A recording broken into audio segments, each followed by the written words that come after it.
Hello बच्चों, good morning class. कैसे हैं आप लोग? उम्मीद करते हैं कि सभी आप लोग अच्छे होंगे और बहुत अच्छे होंगे। तो आप लोग आज धनतेरस के शुभ अवसर पे बहुत सारे मिठाइयाँ खाए होंगे, बहुत सारे अपने लिए, घर के लिए बहुत सारे कपड़े लिए होंगे, बहुत सारे मिठाइयाँ खाए होंगे, बहुत सारे बर्तन भी लिए होंगे। तो इन चीज़ों को आप लोगों ने काफ़ी एंजॉय किया। ठीक है, अच्छी बात है। धनतेरस के शुभ अवसर पे ये सारी चीज़ें होनी चाहिए। तो हमारी ओर से आज धनतेरस का हार्दिक शुभकामनाएं हमारे सारे बच्चों के लिए, हमारे गुरुजनों के लिए, हमारे गुरुओं के लिए। ठीक है बच्चों, तो चलते हैं हम अपने एक्सरसाइज की तरफ जो 3.4 में, जिसमें आपका क्वेश्चन बनाया गया था दूसरा का 4 तक क्वेश्चन फाइनल कर दिया गया था। उसमें 2 क्वेश्चन शेष रह गए थे। उस 2 क्वेश्चनों को हम चाहते हैं बिल्कुल सही ढंग से समझ लिया जाए, क्योंकि ये दोनों क्वेश्चन काफ़ी इंपॉर्टेंट हैं और इसे आप समझ लेना चाहिए। तो आज का जो आप लोग का लेक्चर है, जो वीडियो नंबर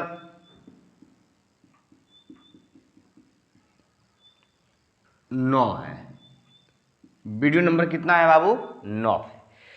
तो वीडियो नंबर 9 में आज आप लोगों को समझना है और जानना है। चलते हैं, देखते हैं क्या है सवाल। कह रहा है कि मीना 2000 रुपये निकालने के लिए एक बैंक गई है। कितना हजार रुपये निकालने के लिए? 2000 रुपये निकालने के लिए बैंक गई है।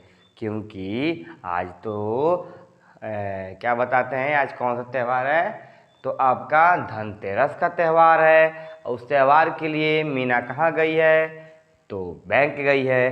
कितने रुपए लाने के लिए? 2000 रुपये, 2000 रुपये ले आने के लिए। ठीक है बच्चों, उसने खजांची, अरे बाप रे, खजांची, खजांची, खजांची कौन शब्द है? खजांची आप समझ लीजिए कि एक इसका भाषा है जिसका नाम है खजांची, का मतलब खजाना का मालिक, रोकड़पाल, जिसको अंग्रेजी में हम बोल सकते हैं बैंक में कैशियर को कहते हैं। खजांची कहिए, चाहे रोकड़पाल कहिए, चाहे आप कह सकते हैं कैशियर कहा जा सकता है। ठीक है बच्चों, चलिए। उसने खजांची से 50 रुपये तथा 100 रुपये के नोट लेने के लिए कहा, देने के लिए कहा। मीना ने कुल 25 नोट प्राप्त किए। ज्ञात कीजिए कि उसमें 50 रुपये और 100 रुपये के कितने कितने नोट प्राप्त किए। चलिए, बिल्कुल सवाल इजी है, इसमें हम कुछ कह नहीं सकते हैं, बहुत इजी सवाल है। हम इसमें क्या कहें, बिल्कुल इजी है सवाल। और अगर आप लोगों को समझ में नहीं आ रहा है तो यहाँ पर ध्यान दीजिए बाबू। पहले समझिए कि इसमें क्या निकालने को कह रहा है। पार्टनर एकदम इजी है, 50 रुपये लिखेंगे, यहाँ पे सॉल्व करेंगे।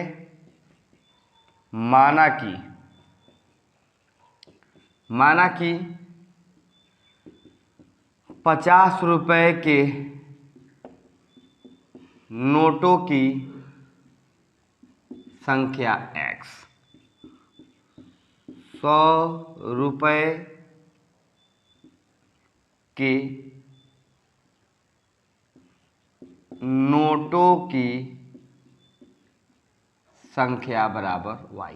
ठीक है बच्चों, सवाल पढ़ते हैं। मीना कितना रुपया? 2000 रुपये निकालने के लिए कहाँ गई है? बैंक गई है।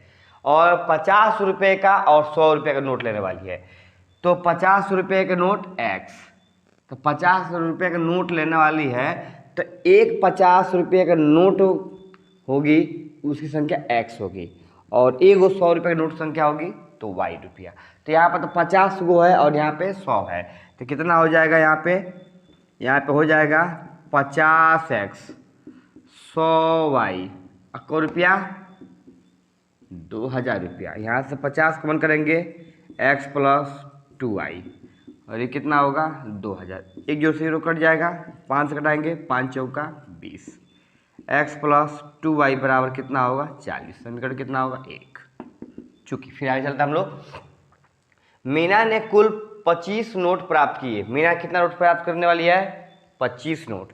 तो जब मीना 25 नोट प्राप्त करेगी तो इसका मतलब हुआ कि x + y बराबर 25। कुल नोट कितना होगा? कुल नोटों की संख्या बराबर 25। ठीक है बच्चे, तो x प्लस वाई बराबर 25। ये समीकरण कितना होगा? 2। देखिए यहाँ पे समीकरण 1 एवं 2 से समीकरण कितना है? x प्लस 2y बराबर 40। समीकरण दूसरा है x प्लस वाई बराबर 25।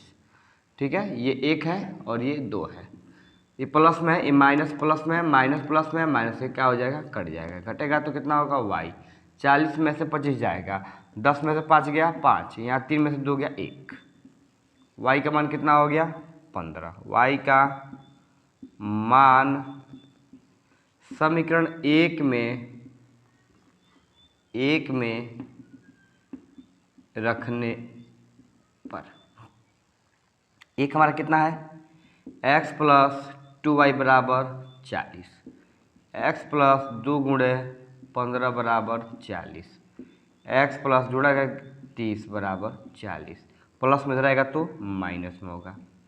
40 माइनस 30 घटेगा तो कितना हो जाएगा? यहाँ पे x बराबर घटेगा तो कितना हो जाएगा? यहाँ पे 10। ये किसका मान आ गया?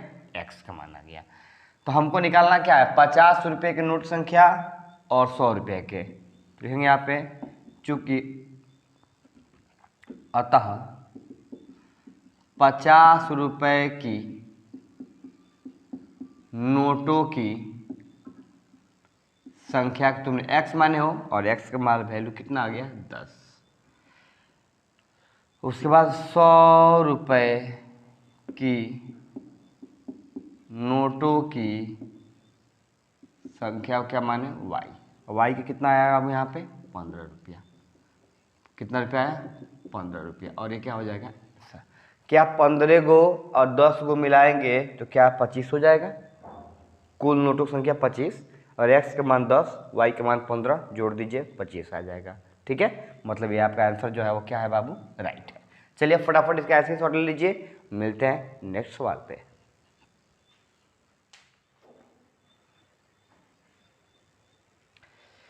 ठीक है बच्चों, तो आप लोगों ने स्क्रीन शॉट ले लिया। हमारी भी तबीयत थोड़ा सा गोलमाल है, ठीक है, फिर भी कोई दिक्कत नहीं है। सर्दी बीच बीच में आ रही है, गोलियां ली हुई है। चलिए ठीक है बच्चों, तो अगला सवाल हमारा ये कह रहा है कि किराए पर पुस्तकें, कह रहे बच्चे, किराए पर पुस्तकें देने वाले किसी पुस्तकालय का प्रथम 3 दिनों का एक नियत किराया है तथा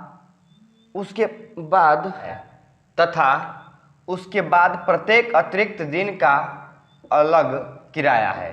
तो सरिता ने 7 दिनों तक एक पुस्तक रखने के लिए 27 रुपया अदा किए, जबकि सुशी ने एक पुस्तक 5 दिनों तक रखने के 21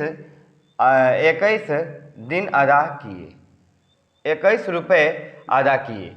तो नियत किराया तथा प्रत्येक अतिरिक्त दिन का किराया ज्ञात करना है। ठीक है बच्चों, यहाँ पर ध्यान दीजिएगा, बहुत कोई खास भारी क्वेश्चन नहीं है, इजी क्वेश्चन है। ठीक है बच्चों, यहाँ देखिए, तो एक पुस्तकालय है जहाँ पे पुस्तक को किराए पर दिया जाता है, और पुस्तक को किराए पर देने के बाद वहाँ पे 2 तरह के रकम दिए जाते हैं। एक तो दिया जाता है कि उसमें नियत होती है, फिक्स होती है कि इस बुक को लेके जाएंगे आप तो इतने दिन के बाद आप उस बुक को रिफंड कर सकते हैं, आपको पेमेंट उतना ही देना होगा। अच्छा, एक बुक के किराया इस प्रकार से है कि प्रतिदिन, मतलब एक दिन का किराया आपको जितना है ब्लैक बोर्ड पे लिखा वो आपको उतना देना होता है, मतलब रोज रोज उसका किराया देना होगा। और एक है को नियत है, फिक्स है कि 1 हफ्ता, 2 हफ्ता, 4 हफ्ता, 1 महीना, 2 महीने पर इतना आपको किराया देना है, ये फिक्स होता है। ठीक है, चलिए हम देखते हैं, सवाल बनाते हैं तो सॉल्व करेंगे। यहाँ पे पहले यहाँ पर ध्यान दीजिए, ये पूछ रहा है और एक ये पूछ रहा है, लिखते हैं जो पूछ रहा है उसको लिख देते हैं, माना कि नियत किराया, माना कि नियत किराया, तो नियत किराया हमारा कितना हो जाएगा? 100 रुपया। उसके बाद प्रत्येक अतिरिक्त दिन का किराया, प्रत्येक अतिरिक्त दिन का किराया कितना होगा? y रुपया। ठीक है बच्चों, तो किराए पर पुस्तकें देने वाले किसी पुस्तकालय का प्रथम 3 दिनों का एक नियत किराया है तथा उसके बाद प्रत्येक अतिरिक्त दिनों का किराया अलग अलग किराया है।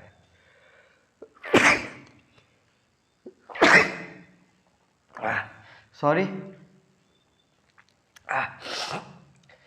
सरिता ने 7 दिनों तक एक पुस्तक रखने के लिए 27 रुपया दिया है। मतलब नियत हमारा x, नियत किराया x है और दिन कितना है? 7y। मतलब अगर प्रत्येक अतिरिक्त दिन का किराया y है तो यहाँ पर 7 दिन की बात की जा रही है, तो 7y। रुपया कितना देना है? 21 रुपया। एक हो जाएगा। उसके बाद से आगे बढ़ेंगे हम लोग। सॉरी, कितना रुपया? 27 रुपया। यहाँ पे मिस्टेक हो गया, 27 रुपया। जबकि ये जो बात ये लिखेंगे यहाँ पे सरिता द्वारा, सरिता द्वारा, सरिता द्वारा। अब उसके बाद से सुशी द्वारा,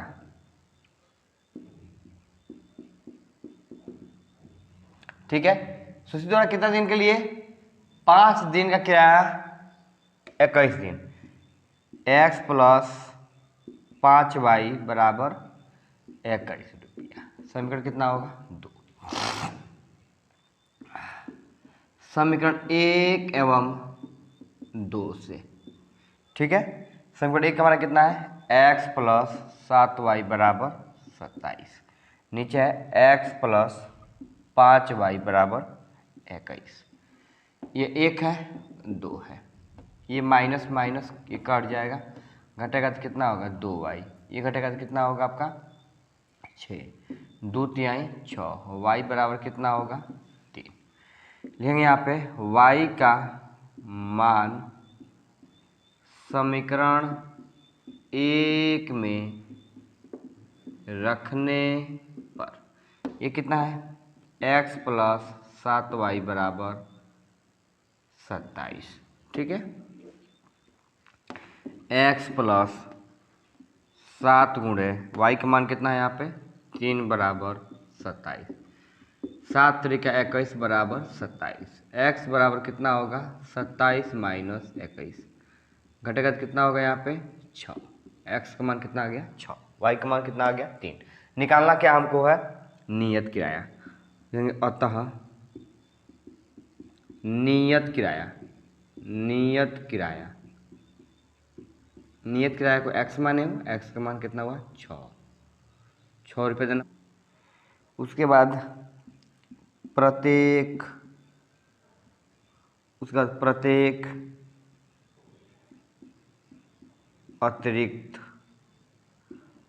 अतिरिक्त किराया, प्रत्येक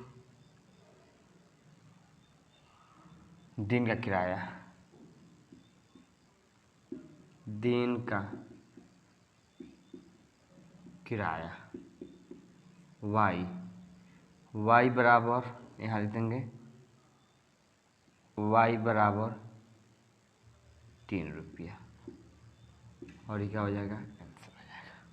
ठीक है बच्चों, तो आप इसका स्क्रीनशॉट लीजिए। ठीक है, मिलते हैं अगले एक्सरसाइज में। आज के लिए बस इतना रहने देते हैं। थैंक्स, जय हिंद।